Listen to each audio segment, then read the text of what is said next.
Chapter 1. Health Problems.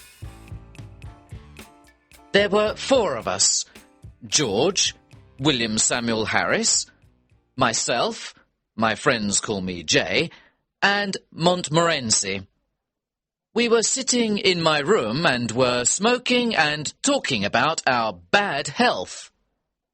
We were all feeling very ill, and we were unhappy about it.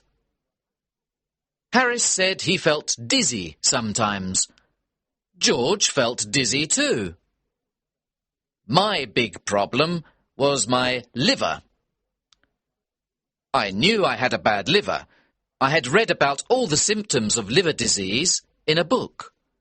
I had every symptom that was written. Every time I read about an illness, I realize that I have it. One day, I had a little health problem. I went to the British Museum Library to read about it. After some time, I began reading about another illness. I don't remember the name now, but it was something terrible. I knew I had that terrible illness too. I began reading the book from the letter A to the letter Z. I had the symptoms of all the diseases in the book, except for one.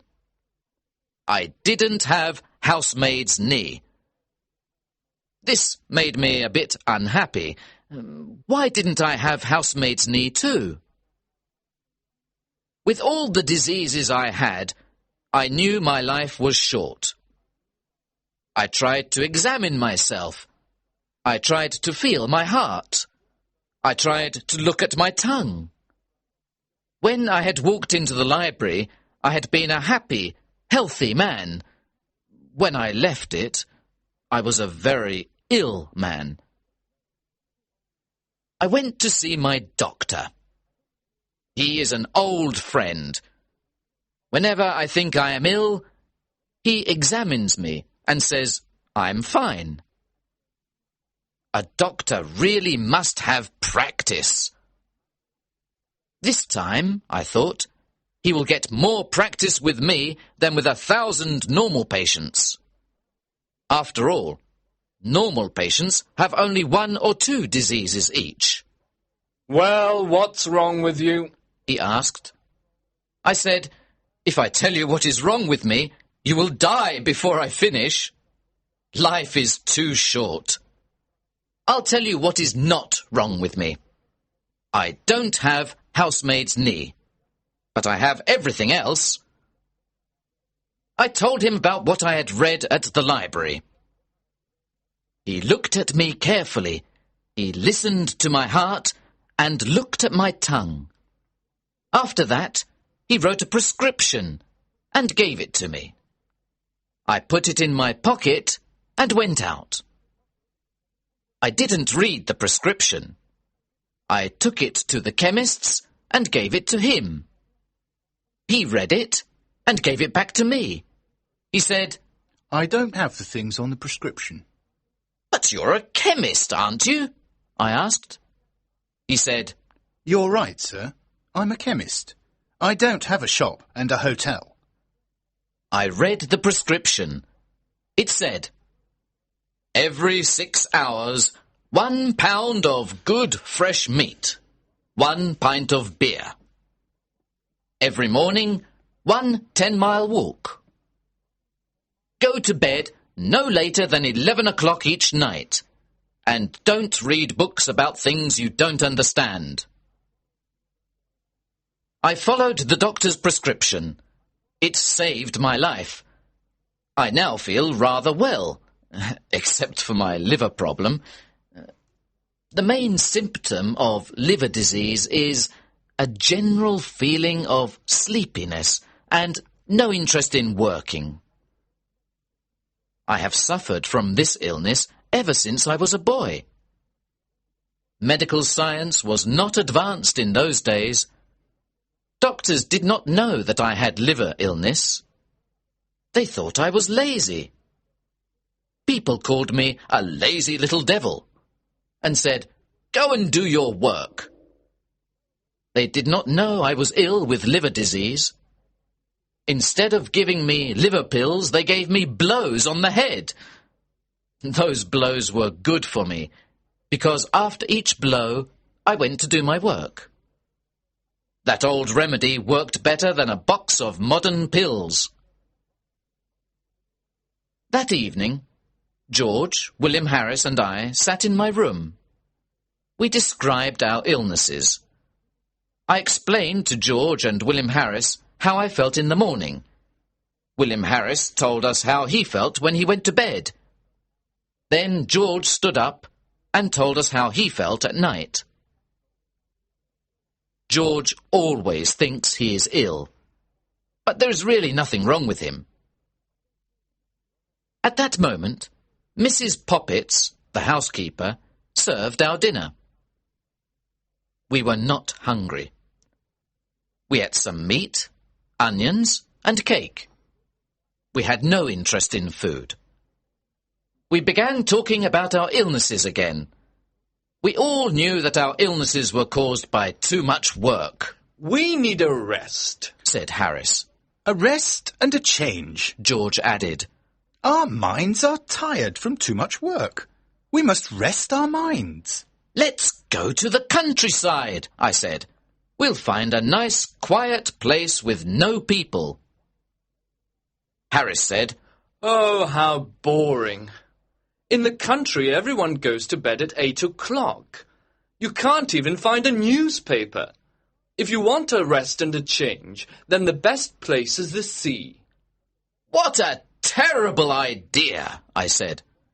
A sea trip gives you seasickness. Who wants a whole week of seasickness? You leave on Monday and you're feeling well. On Tuesday, you feel worse. Then on Wednesday, you're really sick. On Thursday and Friday, you're almost dead. On Saturday, you can finally drink a few teaspoons of tea. On Sunday, you can walk again and eat some food. Then, on Monday, you're happy because it's time to get off the ship. So George said, Let's go up the river. We'll have fresh air and quiet on the river. The hard work on the boat will make us hungry, so we'll enjoy our food. We'll be so tired at the end of the day that we'll sleep well. Harris said, You don't have any trouble sleeping, George. There are only 24 hours in the day, and you sleep most of that time. If you sleep any more, you're dead. However, I like your idea of a holiday on the River Thames. I liked it too. George was surprised that we both liked his idea. The only one who didn't like the idea was Montmorency, my fox terrier.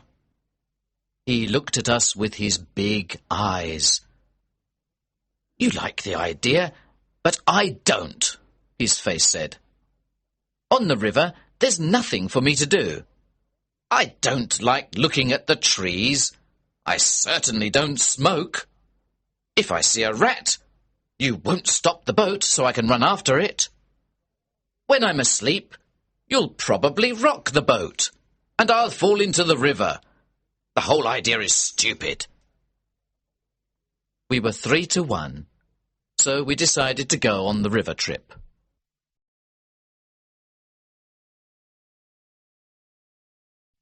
Chapter 2. Planning the trip. We looked at the maps and we discussed plans. We decided to start from Kingston the following Saturday. Harris, you and I will go to get the boat at Kingston, I said. Then we'll take it up the river to Chertsey, where we'll meet George. George works in the city until the afternoon. George goes to sleep at a bank from 10 o'clock to 4 o'clock, Monday to Friday, except on Saturdays. On Saturdays, they wake him up at 2 o'clock and put him outside the door. The next problem was where to sleep at night. George and I didn't want to sleep in inns. We wanted to camp out in the middle of nature. How beautiful, we said, sleeping in the country, under the stars, by the river. I can imagine it all, I said. There is a golden sunset. The river is moving along quietly. The forest is full of trees and birds. The grass around us is green, and little flowers grow here and there. Soon it is dark. We row our boat into a quiet corner on the river. We put up our tent and cook a simple, healthy meal. We all sit around a warm fire and eat our meal.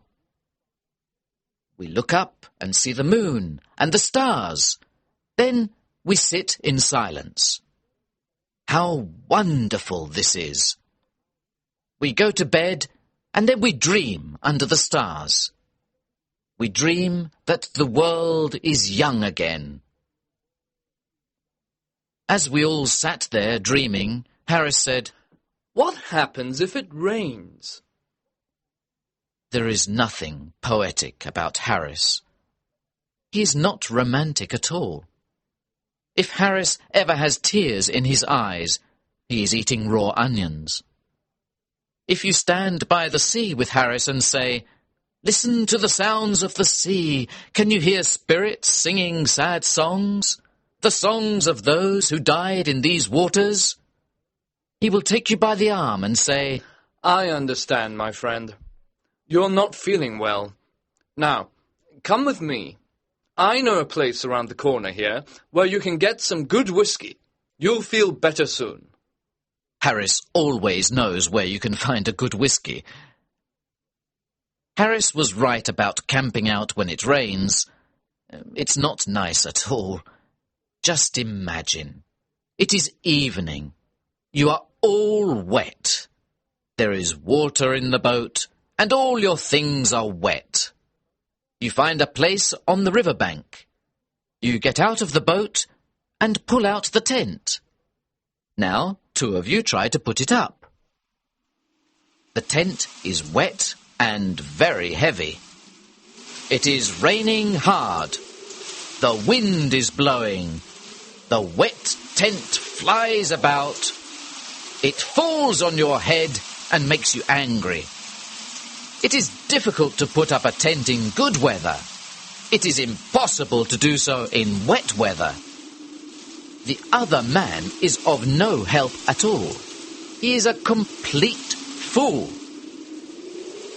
The wind continues to blow and the rain continues to fall.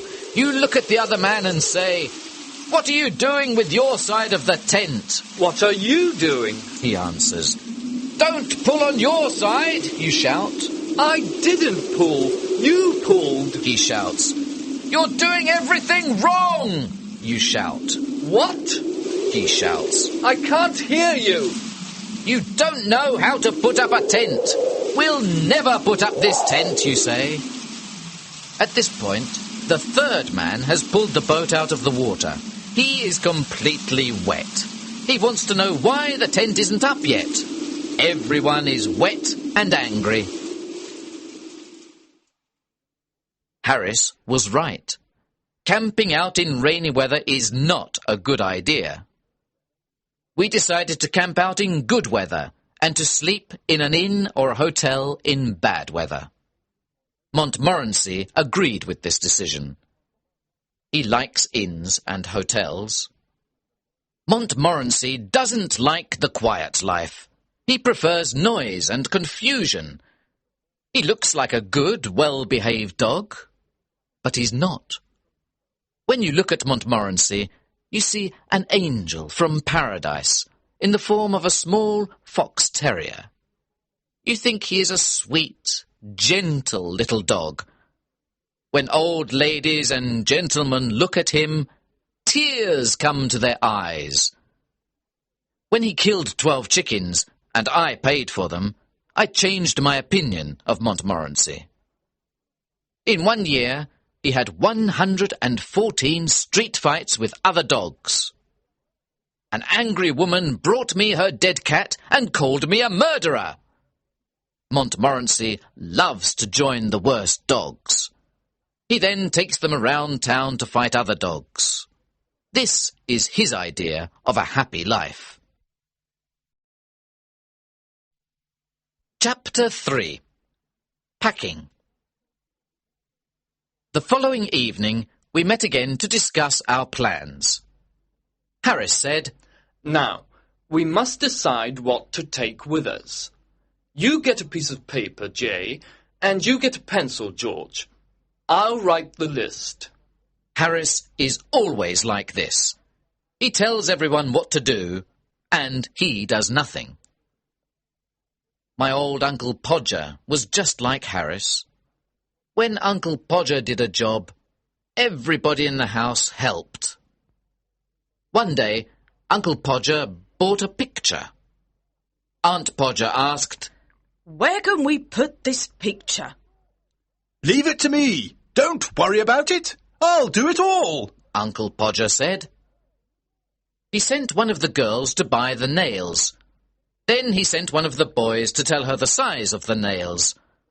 He sent Bill to get the hammer, and he sent Tom to get the ruler. Now get me a kitchen chair, Jim. I need 2 people to hold the chair. Maria, come here and hold the light. Tom, come here and give me the nail. He finally had the nail in his hand, but it fell on the floor. Everyone looked everywhere for the nail.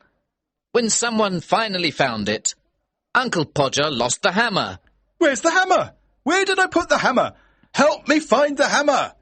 When we found the hammer, he lost the place on the wall to put the picture. So each one of us climbed up on the chair to look for the place. Each one thought it was a different place. When Uncle Podger climbed up on the chair, he fell on the piano. Aunt Podger was very angry. She said, "The next time you put a picture on the wall, please tell me. I'll go and spend a week with my mother." Uncle Podger tried again and again. At midnight, the picture was on the wall. However, it was not straight. The wall was dirty. Everyone was tired and unhappy. Uncle Podger looked at the picture and said, It was such an easy job. I told Harris, "You get the paper and pencil. George will write the list, and I'll do the work." The first list was too long. We threw it away. We started another list. In order to travel to the north part of the River Thames, we need a small boat, George said. With a small boat, we can carry only necessary things. We won't take a heavy tent. We can put a canvas cover over the boat at night. It'll be like a little house, warm and comfortable. We made a list of all the clothes we needed. George said he knew everything about the right clothes for a trip. We discovered later that this wasn't true. We talked about food next. George said, Let's continue with breakfast. For breakfast, we'll need a frying pan. That's quite difficult to eat, Harris said, smiling. Stop being stupid, Harris, I said. Let's continue, said George. We'll need tea, sugar, eggs, bacon, bread, butter and jam. For lunch, we can take biscuits, cold meat and fruit, but no cheese. The smell of cheese is too strong. After a day or two, everything will smell of cheese. For dinner, we can take meat pies, fruit pies, tomatoes and green vegetables. This good food will keep us healthy, George said. We didn't take wine or beer because they both make you sleep. George continued, We'll also need a teapot, a pan and a camping stove. We don't want a paraffin oil stove. Oh, no, not a paraffin oil stove, I said. We once took a paraffin oil stove. It was horrible. The smell of paraffin oil was everywhere. The river smelled of paraffin. The wind smelled of paraffin. Even the sunset smelled of paraffin. When we visited the town of Marlow, it smelled of paraffin too. Even the church of Marlow smelled of paraffin. The countryside for miles around smelled of paraffin. We decided never to take a paraffin oil stove again. The next day, we bought everything we needed. We met in the evening to pack our suitcases. We got a large suitcase for the clothes and 2 large hampers for the food and utensils. I am very good at packing. Packing is one of those things that I do best. "I'll organise the packing," I said to George and Harris. They agreed. George sat in the armchair and Harris put his feet up on the table. This was not what I had intended. I wanted to organise the packing, not do it. I wanted George and Harris to do all the work.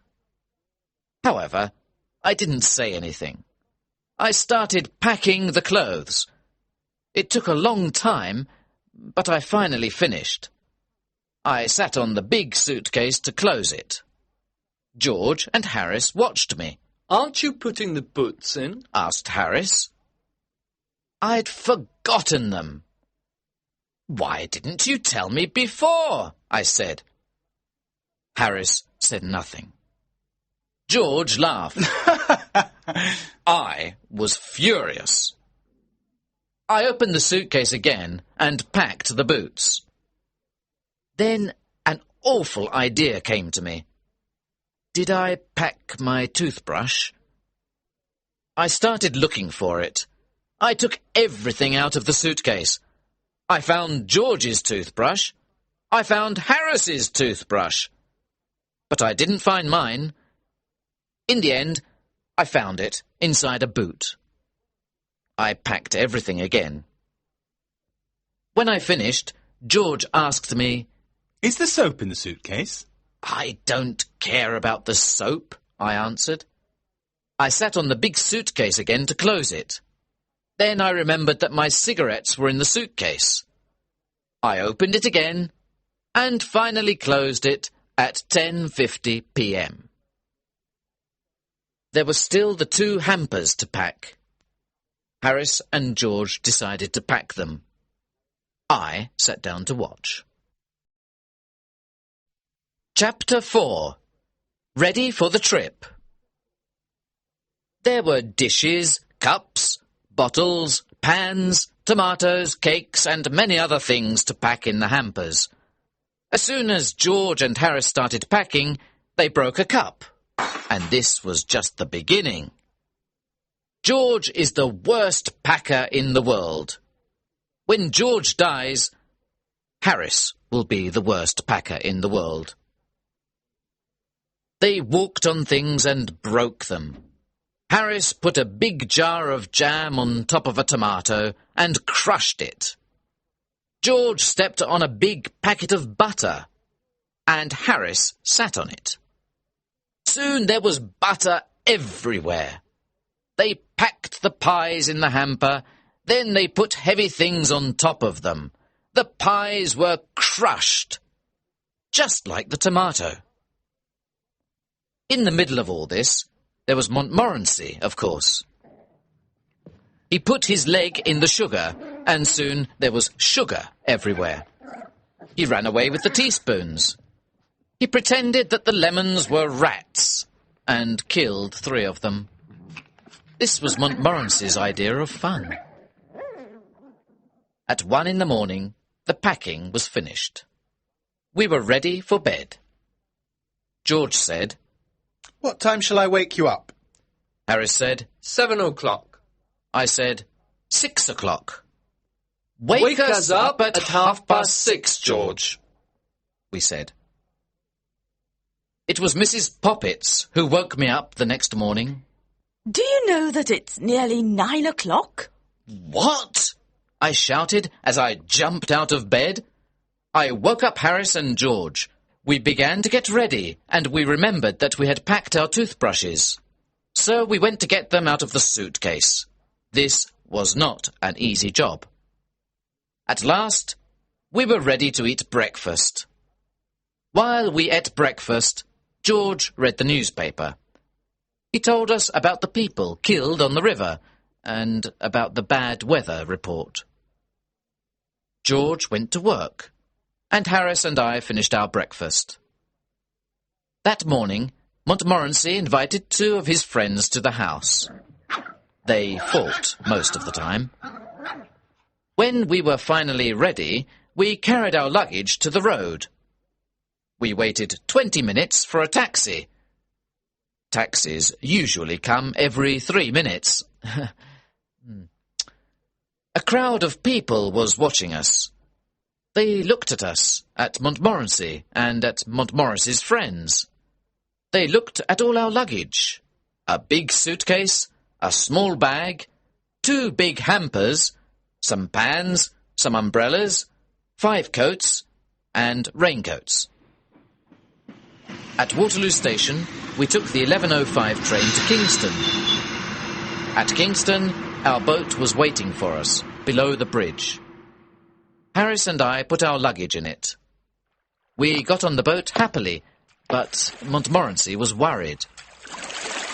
Harris took the oars and we started our 2-week trip on the River Thames. Harris was wearing a red and orange blazer. It was a beautiful, sunny day. We were enjoying the first moments of our holiday. When we passed Hampton Court Palace, Harris asked, "Have you ever visited the maze here?" He said he had gone into the maze once to show a friend. He studied a map of the maze before going in. He knew it was very easy to get out again. Harris said to his friend, "We'll go in and walk around for 10 minutes. Then we'll come out and have lunch. It's very easy. Take the first turn to the right each time." In the maze, they met some people who had been there for 45 minutes. They wanted to get out because they were lost. Harris said, "Follow me. I'm going out in 10 minutes. The people thanked him and started following him. Other people began following Harris too. Some of them were worried and afraid. He continued turning to the right, but he was still in the maze. Harris got lost. The people were angry with him. They all started calling for help. A young keeper heard them and came to help, but he got lost too. Finally, the old keeper came back from lunch. He let the people out. Everyone was tired and angry. Harris said, "Let's ask George to try the maze on our return trip." "Not a bad idea," I said. When we passed Molesey Lock, we were the only boat in the big lock. Usually, the lock is a very busy place. On Sundays, there are boats everywhere. People like the river and the sun. It's such a beautiful picture. The river, the trees, the flowers and the people in their colourful clothes. At Hampton, Harris wanted to stop the boat and have a look at the church. I don't like visiting churches, but Harris loves it. I came on the trip only because I wanted to visit Hampton Church. You know, I love churches, churchyards and tombs. The idea of not seeing Hampton Church with Mrs. Thomas's tomb makes me angry. Who is Mrs. Thomas? I asked. I don't know, but she has a strange tomb. I said, we must be at Shepperton at 5 o'clock to meet George. Harris said, George? Why can't George be here to do some work? Why doesn't he help us with this heavy boat? What does he do at the bank? He sits behind a piece of glass all day and does nothing. I work. Why doesn't he work? I'm going to have a drink. There are no pubs near here. The nearest pub is far away, I said. What? We'll all die of thirst. No pubs? If you're thirsty, we have water in the boat, I said. Water? Water makes people ill, he said. However, I am very thirsty and I must drink something. So he took the bottle and drank some water. Chapter 5. First day on the boat. We stopped at Kempton Park and had lunch under the trees. Good food always calms Harris. We reached Sunbury Lock at 3:30. We then went to Walton, which is a historical town. Julius Caesar stayed there with his soldiers. Queen Elizabeth stayed there too. You can never escape from that woman. She was everywhere. Next we came to Halliford and Shepperton. There is a tomb in the Shepperton churchyard with a poem on it. I was afraid Harris wanted to stop and visit it. I saw him looking at the church as we passed near it, so I moved the boat suddenly, and Harris's cap fell into the water. He pulled it out and was angry with me. Fortunately, he was worried about his wet cap and forgot about the church. As we came to Weybridge, the first thing we saw was a coloured blazer. When we got closer, we saw that George was inside the blazer. Montmorency started barking furiously. Harris and I shouted loudly, George! George! George waved his cap and shouted too. Hey, Samir! The lockkeeper ran out because he thought someone had fallen into the water. When he saw that no one was in the water, he returned to his work. Now that George was on the boat, we decided to make him work. He didn't want to work, of course. I had a bad day at the bank, George said.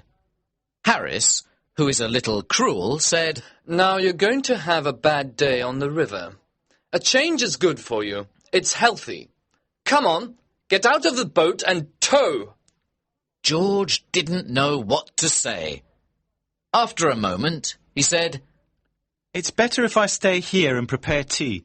It's very difficult to prepare tea, and you look tired. We didn't answer.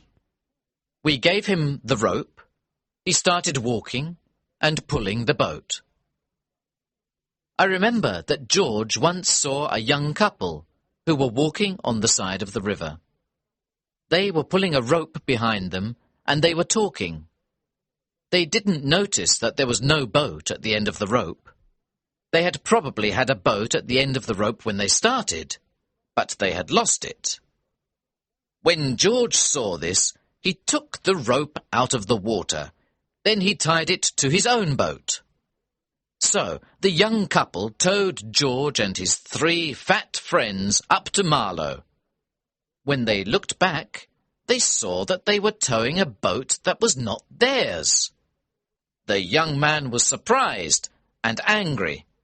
The young lady said, Oh, Henry, where is Aunt Mary? No one knew what happened to Aunt Mary. The most exciting thing is to let girls tow your boat. You always need 3 girls. 2 of them hold the rope. The third one runs around and laughs all the time. When they are finally ready to pull, they start running. They pull the boat too fast, and they are soon tired. They sit down on the grass to rest and laugh. While they rest, your boat goes out into the middle of the river. Oh, look! They say. The boat's gone to the middle of the river. They laugh, jump up, and start pulling it again. Then one of them decides to stop because she needs her hat.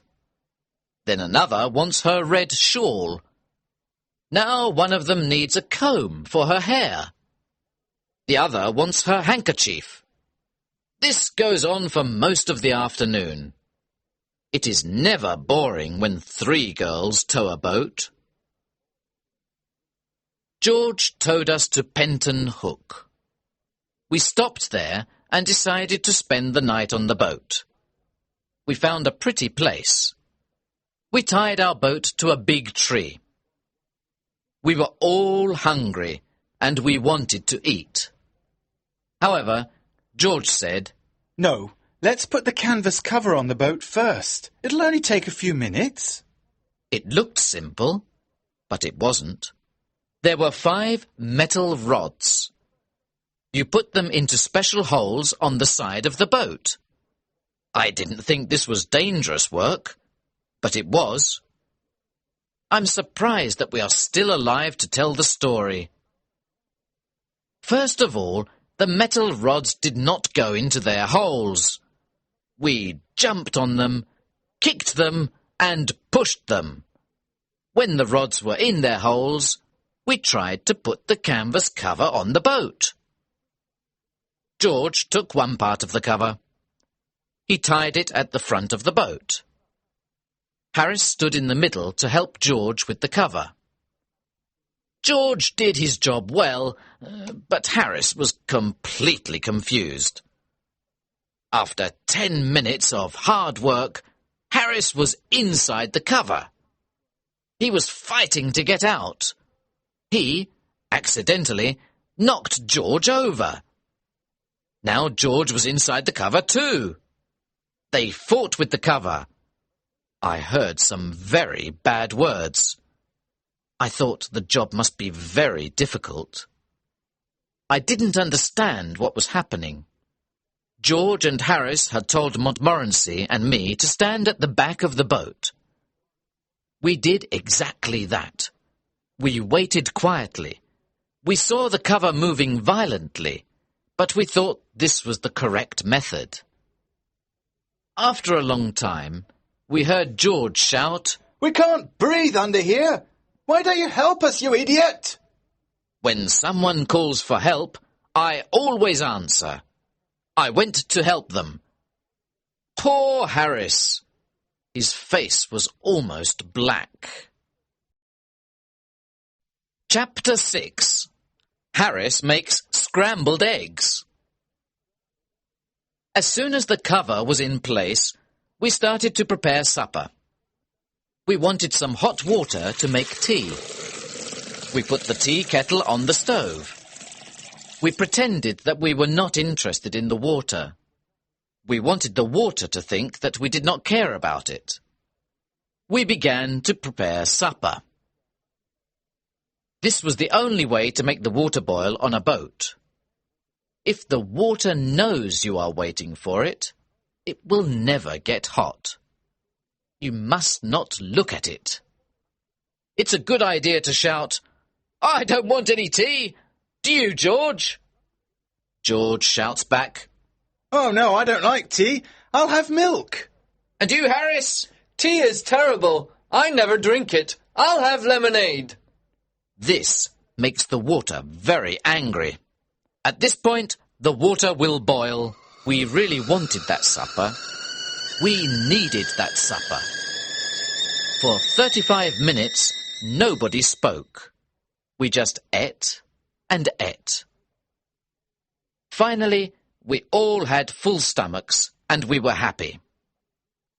A full stomach makes you feel kind and generous. We sat and smiled at each other. We smiled at Montmorency too. We started smoking our pipes and began to talk. We went to bed at 10 o'clock. I didn't sleep well. I wasn't comfortable in the boat. I woke up at 6 o'clock the next morning, and George did too. There was no reason to wake up so early. We were on holiday. Why did we wake up so early? It never happens to us when we're working. We decided to wake up Harris. This was hard work. We used an oar to help us.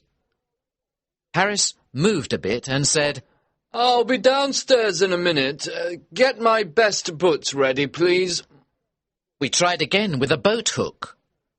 Harris sat up suddenly and Montmorency fell off the bed. We pulled up the canvas cover and all four of us looked out at the river.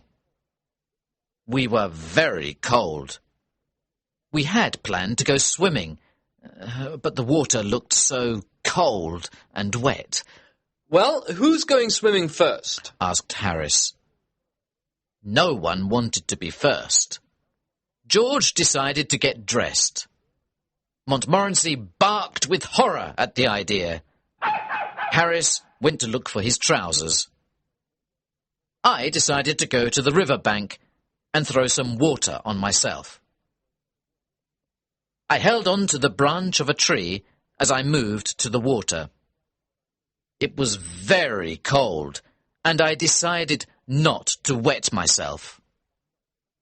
I wanted to go back to the boat. But suddenly, the branch of the tree broke. I fell into the river along with my towel. I also drank about a bottle of Thames water. Good heavens! Old J is in the water, Harris said. How's the water? George asked. It's lovely, I answered. Why don't you come in? Nobody wanted to try the water. When I got back to the boat, I was very cold. I wanted to put on my shirt, but it fell into the river. This made me angry. George started laughing. I don't see anything to laugh at, I said. George laughed even more. I never saw a man laugh so much. I was cold and furious. I was trying to get my shirt out of the river. George was laughing louder and louder. Stop laughing, you stupid idiot! I shouted. When I finally pulled the shirt out of the river, I saw that it wasn't mine. It was George's shirt. I started laughing too. I laughed so much that I dropped the shirt into the river again. Aren't you going to get it out? Said George, who continued laughing. I didn't answer him for a while because I was laughing so much. At last I said, It isn't my shirt. It's yours. I never saw a man's face change so quickly. What? He shouted. You donkey! Why can't you be careful with things? Why don't you go and get dressed on the riverbank? People like you don't know how to live on a boat. I tried to tell him how funny it was, but he didn't understand. George is a little slow at understanding a joke sometimes. Harris said, I'm cooking scrambled eggs for breakfast this morning. Once people try my scrambled eggs, they always want them. He was quite famous for his scrambled eggs. George and I got the stove and the frying pan ready. Then we looked for the eggs that weren't broken.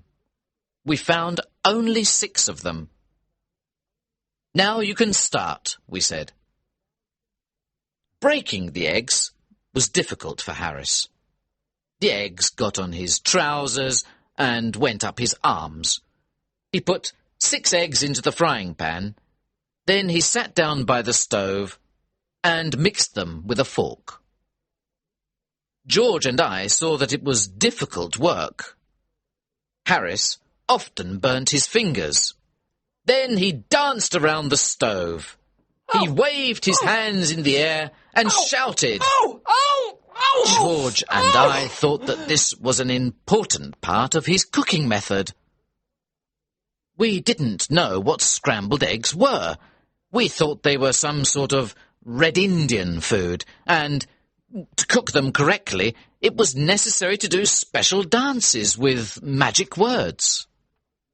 Montmorency went to put his nose over the frying pan once and burnt himself.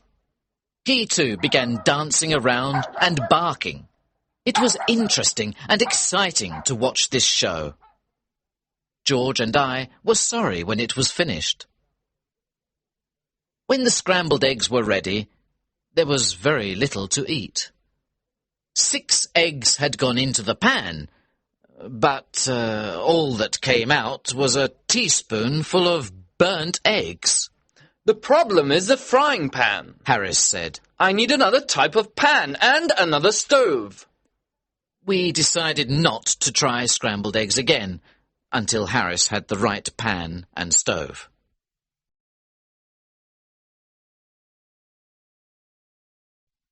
Chapter 7. The Laughing Tin. When we finished breakfast, the sun was up, and it was a warm morning. I sat on the riverbank near Runnymede. I thought about King John, who signed the Magna Carta at Runnymede in 1215. What a great moment in English history! I imagined the scene. George came over and said, "When you finish resting and dreaming, please help me wash the dishes and other things." I cleaned the frying pan with some grass and with George's wet shirt. Later on, we went to Magna Carta Island. We saw the stone where the Magna Carta was signed. In this area, King Henry VIII met with his sweetheart, Anne Boleyn. I am certain that King Henry VIII met with Anne Boleyn in several other places too. We continued slowly up the river and stopped for lunch near Monkey Island. We had cold meat for lunch. "Where's the mustard?" I asked. The mustard? Harris said. We had forgotten to bring the mustard. At that moment, we all wanted mustard more than anything in the world. "How boring life is without mustard," said George. We ate our cold meat in silence. We thought about the happy days of childhood when there was lots of mustard on the table. The adult world can be a cruel place. All three of us loved tinned fruit. George brought out a tin of pineapple. This was perfect to make us forget the mustard. We felt that life was smiling at us again. Look at the picture on the tin, said Harris. "Ah, I can't wait," I said. "I'm dreaming about the sweet juice," George said. Harris got a spoon ready. Then we looked for the tin opener. We took everything out of the 2 hampers. We took everything out of the bag. We looked in every corner of the boat. There was no tin opener. Harris tried to open the tin with a little knife, and he cut himself. George tried to open it with a pair of scissors. The scissors flew up and almost cut his eye. I tried to open it with a piece of metal. I did something wrong because I fell into the river. The tin flew away and broke a teacup. Then we all got angry. I started hitting the tin with a piece of wood. Harris hit the tin, and so did George. We changed its shape. We made it square. We made it round. Then we made it flat. But we still couldn't open it. The tin looked at us and seemed to be laughing. It was ugly, and it frightened us. I threw it in the river. Then we rowed away and didn't stop until we reached Maidenhead. It was evening, and a strong wind started blowing. The wind was behind us, and we put up the sail quickly. The wind blew, and the boat flew up the river. I was steering the boat, and George and Harris were enjoying the trip. Sailing is exciting. It's almost like flying. You feel that you are part of nature. We were alone, and we flew along the river. Far in the distance, we saw a small fishing boat. There were 3 fishermen in it. The sun was going down, and there was a red light on the water. The river seemed magic. It was like a dream. We felt that we were sailing into a strange land. We did not sail into a strange land. We sailed straight into the fishing boat with the 3 old fishermen.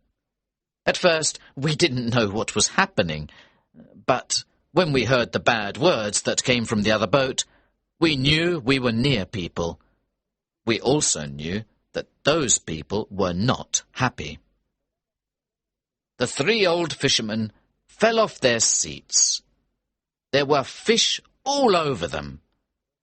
They slowly tried to get up. As they did this, they cursed us. They didn't curse us with common curses, they used long, special curses. They also cursed our parents, families, friends, neighbours, pets, and jobs. These curses were for the present and the future.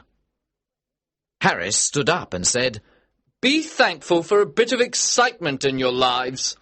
Your lives must be so boring, just sitting and fishing all day. My friends and I are very unhappy to hear men of your age use such bad words. The three old men did not agree with Harris. I'll steer the boat now, Jay, said George. An intelligent man like you must do better things. Leave the steering to me before we all drown.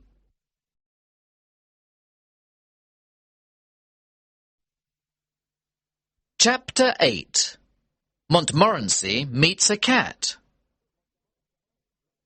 At Marlow, we left our boat by the bridge. We spent the night at the Crown Hotel. The next morning, we went swimming before breakfast. On the way back, Montmorency met a cat. Montmorency and I don't agree on cats. I like cats. Montmorency doesn't. When I meet a cat, I stop and say hello. I pet it gently. The cat is happy, and I am too. When Montmorency meets a cat, the whole street knows about it. A lot of bad words fly through the air. As soon as Montmorency saw the cat, he barked with happiness. The cat was walking slowly across the street. Montmorency ran after the cat. But the cat didn't run. He didn't understand that his life was in danger. This cat was big and black. It had half a tail, half a nose, and only one ear. It was a clever street cat. Montmorency is a courageous dog, but the cold eyes of that cat terrified him. The cat stopped in the middle of the road and looked at Montmorency. Neither spoke, but the conversation was probably like this. Yes? You want me? Can I do anything for you? No, thanks. If you really want something, please tell me. Oh, no, not at all. Don't disturb yourself. I'm afraid I made a mistake. I thought I knew you. Sorry I disturbed you. Not at all. It's a pleasure. Are you sure you don't want anything now? No, thanks. Nothing at all, thanks. Very kind of you. Good morning. Good morning. The cat got up and walked away. Montmorency came back and followed us quietly. He was silent all day long. To this day, if you say the word cats to Montmorency, he'll stop walking. Then he'll look up at you as if to say, "Please don't." After this, we did our shopping, returned to the boat, and continued our trip up the river. At Hambledon Lock, we discovered that we had no water. We went to the lockkeeper to ask for some. George spoke for us. With a friendly smile, he asked, "May we have some water, please?" Certainly, said the old lockkeeper. Take as much as you want, and leave the rest. Thank you very much, said George, looking around. Where is the water? It's where it always is, said the lockkeeper. It's behind you. George turned around and looked. I don't see it. What? Where are your eyes? The lockkeeper said. He took George's arm and turned him round. Oh, George said. But we can't drink the river. No, but you can drink some of it, said the lockkeeper. I've drunk river water for the past 15 years. Well, sir, I don't think you look very healthy after drinking all that river water. But thank you anyway, George said. We left the lockkeeper's place and we found some water at another house. We towed the boat past Henley and stopped near Wargrave for lunch. We were sitting in a green field near the river. Harris was cutting a meat pie. George and I were waiting with our dishes. I need a spoon, said Harris. The hamper was behind us.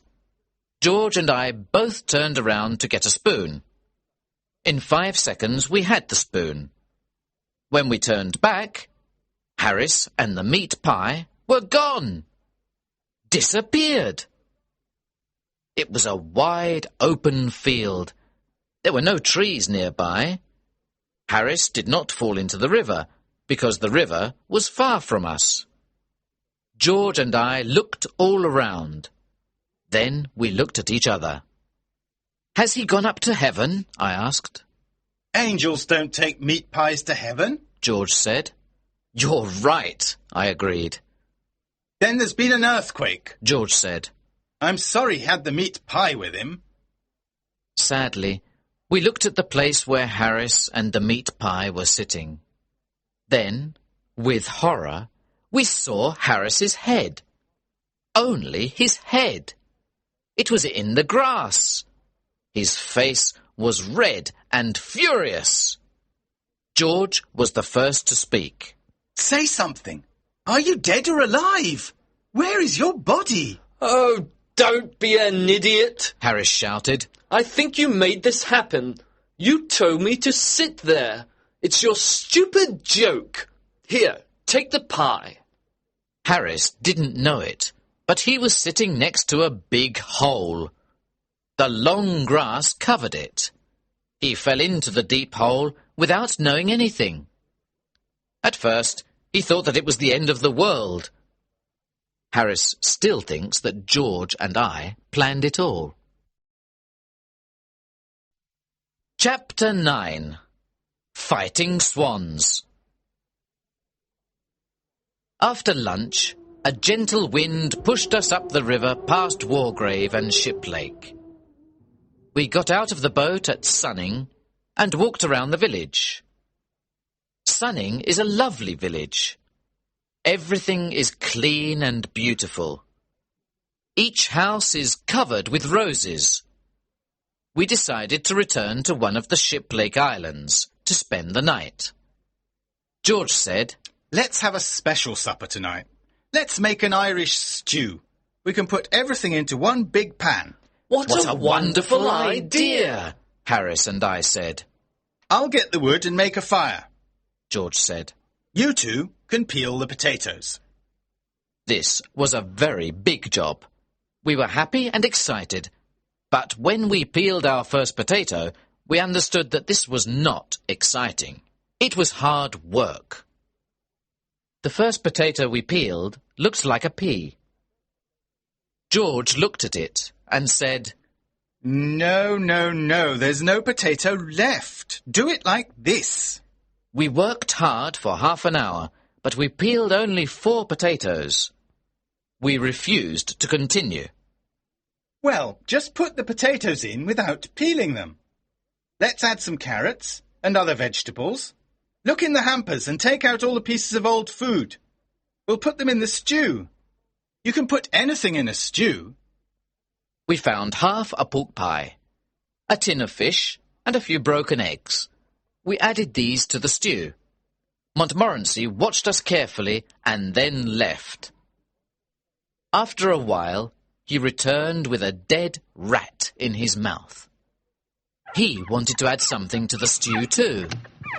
We discussed it first. Harris said, It's all right to add the dead rat. It will be mixed with the other things. A stew needs many ingredients. George said, Well, I don't want to try anything new. Maybe next time. I'm sorry, Montmorency. Harris said, If you never try anything new, you'll never discover things. It's men like you, George, who slowed down the progress of our world. George didn't listen to Harris. The stew was a great success. It was delicious, excellent in every way.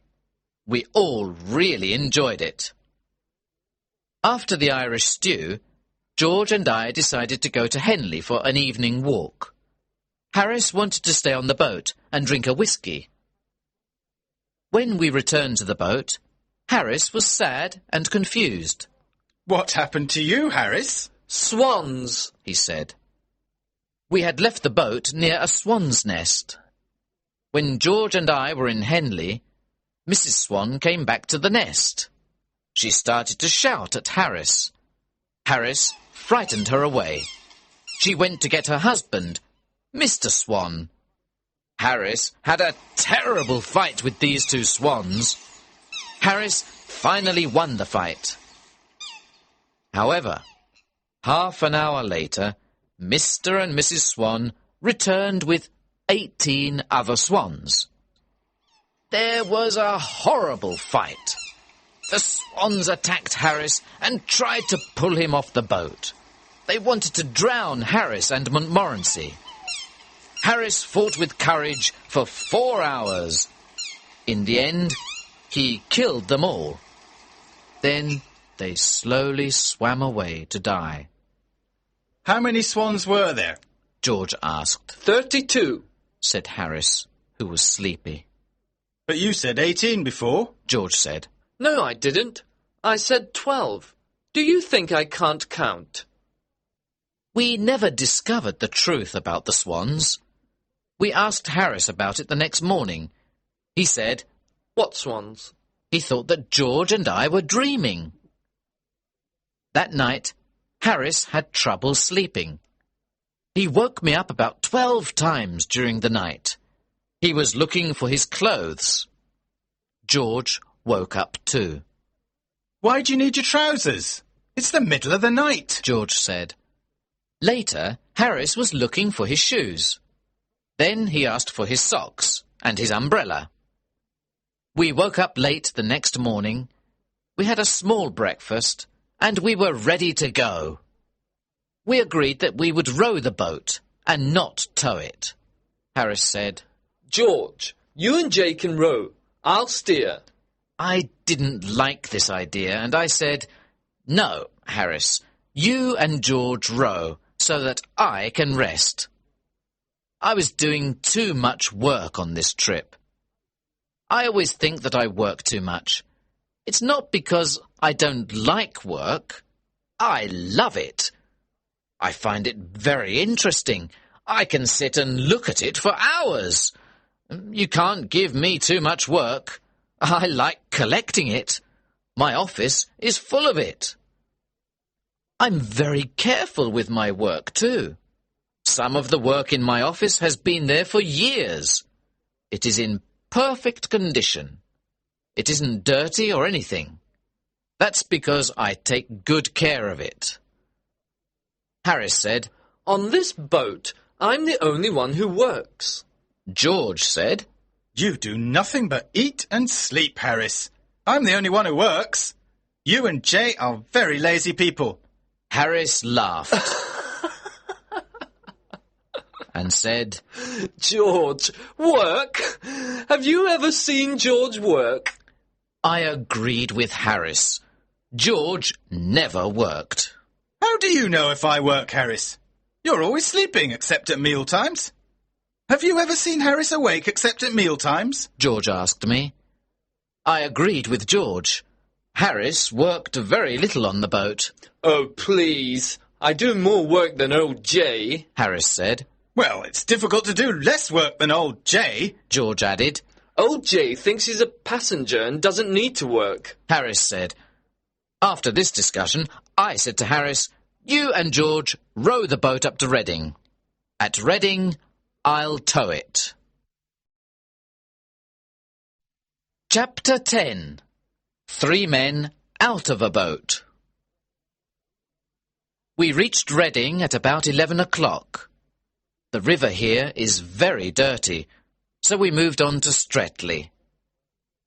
We stayed at Streatley for 2 days. We took our clothes to a laundry woman. We had tried to wash them in the river, as George told us. The river was so dirty that our clothes collected all the dirt from the water. The river became cleaner, but our clothes became dirtier. The laundry woman was very surprised to see such dirty clothes. She looked at them and said, "This will cost you 3 times the usual price." We agreed and paid her. The river near Streatley and Goring is excellent for fishing. It is full of different types of fish. Some people sit and fish there all day. However, they never catch any fish. The local fisherman's guidebook doesn't say anything about catching fish. It only says that the place is a good fishing area. And it is. You can see many fish swim past, but you can't catch them. When you go for a walk by the river, you can see hundreds of fish. They come and stand half out of the water. Their mouths are open for bread. If you go swimming, they come to look at you and disturb you. You cannot catch them, however.